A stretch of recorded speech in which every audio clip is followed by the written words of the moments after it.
Hi friends, இன்றைக்கி morning பார்த்திங்கன்னா idiyappam with தேங்காய் பால் தான் பிரேக்ஃபாஸ்ட்டுக்கு செஞ்சுருந்தேன்.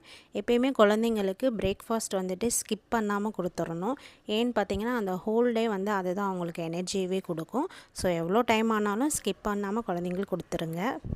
லஞ்சுக்கு ஒயிட் ரைஸ், சௌச்சோ போட்டு கூட்டு, எக்கு பாயில் பண்ணியிருந்தேன். நல்லா சுட சுட கொதிக்கிற சாதத்தோட இந்த பருப்பும் சௌச்சோ போட்ட கூட்டை வந்துட்டு நல்லா நிறைய போட்டு 2 ஸ்பூன் நெய் போட்டு நல்லா மிக்ஸ் பண்ணிக்கிறணும். அந்த சாதத்தோட ஹீட்லேயே பார்த்திங்கன்னா அந்த நெய் வந்துட்டு நல்லா மெல்ட் ஆயிரும். ஸோ எவ்வளோ கூட்டு வேணுங்கிற அளவுக்கு போட்டு நல்லா சாதத்தை நல்லா மிக்ஸ் பண்ணிக்கிறணும். கொஞ்சம் ஒயிட் ரைஸ் கூட தெரியாத அளவுக்கு நல்லா மிக்ஸ் பண்ணி எடுத்துக்கிறணும். இப்போ இருக்க குழந்தைங்க பார்த்திங்கன்னா வெஜிடபிள்ஸே சாப்பிட்றதே கிடையாது.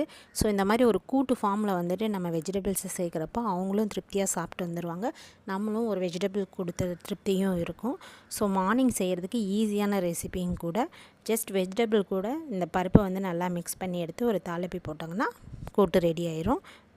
ஸ்நாக்ஸுக்கு பார்த்திங்கன்னா பனானா எக் கேக்கு, கொஞ்சம் ட்ரை கிரேப்ஸும் நட்ஸ் இதெல்லாம் தான் பேக் பண்ணியிருந்தோம்.